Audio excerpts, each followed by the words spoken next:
Y como tenemos que estar muy bien para caminar el camino que tenemos por delante en el 2021, vámonos ya con nuestra sección de podología, donde también en esta información de servicio público queremos darles pautas para cuidar mejor sus pies, y lo vamos a hacer con los amigos del Centro de Podología Deportiva de Canarias, con Nur Mahesh. Nur, ¿qué tal? ¿Cómo estás? Bien, ¿tú qué tal? Muy bien, gracias por estar con nosotros. Oye, Nur, lo del cuidado de los pies no es cosa a olvidarse de ella. Hay que tener mucho cuidado porque esto es como Santa Bárbara, que se acuerda de ella cuando truena. Hay que tener cuidado porque cuando nos empiezan los pies a dar problemas, si el pie no va bien, no vamos muy lejos. Vamos a hablar hoy del estudio de la pisada. ¿Qué es un estudio de la pisada? El estudio de la pisada tiene poco nombre, o sea, no tiene mucha información de cara a todo el mundo, pero porque es algo que hacemos los podólogos, que toda la vida nos han considerado como los callistas, pero lo hacemos nosotros. Entonces consiste en un estudio anatómico del cuerpo, es decir, valoramos las articulaciones, la movilidad que tienen, las limitaciones, medimos la dismetría de cadera, de hombro, de pierna de cada paciente, ya sea niño, ya sea deportista, persona mayor, adolescente. No tiene que ver que haga deporte a que no haga deporte, ¿vale? O sea, el estudio de la pisada es algo que recomendamos a todo el mundo con el fin de prevenir lesiones y realmente aumentar el rendimiento en deportistas, sobre todo. Estamos viendo en lo que consiste. Es importante lo que tú estás diciendo. Yo creo que puede ser que a veces, bueno, yo te hablo por mí mismo, que a veces asociamos, bueno, el estudio de la pisada, eso solo hacen los deportistas, los que corren, los que tal. No.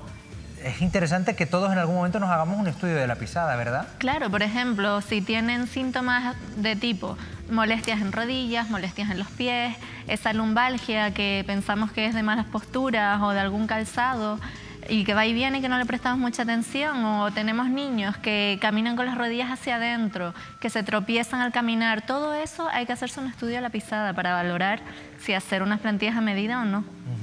Las plantillas, bueno, yo se los digo, señores, porque es que yo me he hecho un estudio de la pisada y yo desde que tengo plantillas, en mi caso para calzado deportivo, prácticamente no tengo problemas en los pies, y antes me dolían muy a menudo, tenía dolor en los pies, y fue a hacerme estudio de la pisada y ponerme las plantillas solamente para cuando usaba deportivo, calzado deportivo, Nur, y a mí me ha cambiado. Es que muchos pacientes llaman diciendo, quiero una plantilla, no quiero el estudio, pero es que hace falta el estudio para poder hacer las plantillas. ¿Por qué? Porque las plantillas no es calzo una 45, calzo una 39, toma, no.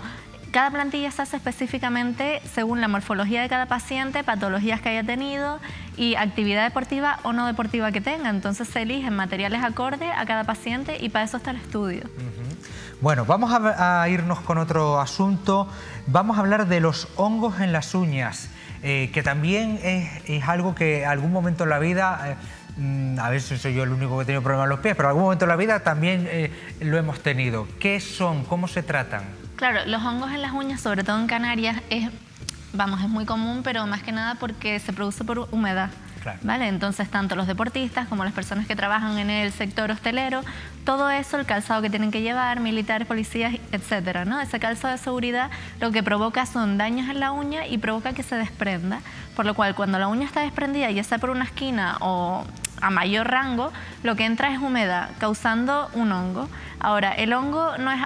Muchas personas llevan 30 años con el mismo hongo, 10 años. Es algo que se queda mucho tiempo y que no desaparece solo. Por lo cual, ¿cuál es mi recomendación? Hay tratamiento para eso y no es solamente ir a la farmacia a comprar los 4 productos que hay, que todo el mundo los ha usado y ha visto que no hacen efectos por sí solos. Porque yo sí uso unos cuantos en combinación con nuestro tratamiento, que es el de láser en los hongos, o sea, en las uñas. Entonces, ¿el láser qué hace? El láser penetra la uña llegando a matar todas las esporas de los hongos que habitan en la piel de debajo de la uña. Con una sesión solamente no se trata, por supuesto, ¿vale? Entonces nosotros tenemos un protocolo, es venir a consulta, analizar primero a ver si la uña que tienen es candidata o no al láser y después pautar el tratamiento. Muchos se acompañan de medicación oral, otros solamente con el láser, ¿vale? Dependiendo del historial de cada paciente. Pero la medicación lo que ayuda es a acelerar el proceso. ¿Cuánto tiempo puede tardar? Dices que hay gente que lo ha llegado a tener hasta más de 10 años, pero si nos ponemos en manos de profesionales como son ustedes, ¿cuánto tiempo podemos tardar en quitarnos los hongos de las uñas? Yo lo tengo de esta manera. Yo hago 6 sesiones aproximado y espaciadas en 3 meses. A la 6ª sesión se suele dar el alta al paciente, a no ser que sean hongos que están dispersos en todas las uñas o que llevan muchos años, porque esos tardan más en curarse, pero en ese caso a lo mejor mandaríamos alguna sesión más cada 6 meses, pero aproximadamente 3 meses es el periodo de curación. Fantástico. Y vamos con otro asunto, ya tú ves, este no lo he tenido yo por ahora, afortunadamente, que son los callos. ¿Qué son y cómo se producen? Vale, los callos son una respuesta de nuestro cuerpo a un exceso de presión o fricción en determinadas zonas del pie. Entonces, ¿por qué se producen? Se pueden producir por calzado, por gestos deportivos, por por ponerse calzado sin calcetines también. Entonces, ¿cuáles son los tratamientos? Habremos probado callicidas, cosas que no recomiendo porque eso es un parche que se vende en la farmacia que lo que hace es quemar. Entonces, al final es peor lo que causa, porque causan herida, que el callo en sí mismo. Entonces, las callicidas se quitan con bisturí, atendiendo a una consulta de podología. Si tenemos un callo que se repite cada X tiempo y lo que queremos es realmente que no se nos produzca tan frecuente, lo que tenemos que hacer es una plantilla a medida para evitar que se produzca ese callo, pero realmente con un mantenimiento a lo mejor de cada 2 meses o 3 meses para hacer una limpieza de las callosidades va bien. Porque hay callos que son dolorosos, hay callos que no lo son. No tienen que quitarse todos porque lo tengan. Pero sí que hay callos que dan mucho la lata, como los que se conocen como ojos de gallo o clavos, que son callos que se meten hacia adentro, por lo cual no solamente con la piedra pome o con un parche de esto se consigue quitar, sino que hay que enuclearlo bien en consulta. Nur, de estos dos casos que hemos hablado, de los hongos en las uñas y de los callos, ¿qué es más común? ¿Qué sufre más la gente? Los callos. Son más comunes los callos. Son más comunes. A lo mejor se sufren más los hongos, pero la gente no tiende a ir a un podólogo a tratarse los hongos.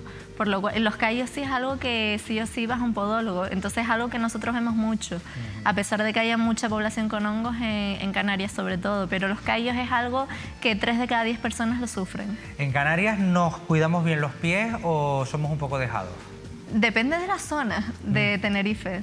O sea, que yo que estoy en Tenerife, pues depende mucho de las zonas. Hay pacientes que son muy tiquismiquis, que los ves en ciertas partes de Tenerife y otros que son un poco más descuidados. Pero también sí que nos cuidamos mucho por el hecho de ir mucho con zapato abierto. O sea, esa sería una de las principales causas. El zapato abierto a veces va en contra del cuidado de nuestros pies. Sí, por la fricción todo el rato que hace el pie contra el zapato, también la suciedad de la calle, ¿no? Que al final se te pega el pie y cuesta quitar cuando es mucha suciedad, pero sobre todo esa fricción que se hace con el suelo todo el rato. Por lo tanto, cuanto más recogido y resguardado llevemos el pie, más lo estaremos cuidando, entiendo.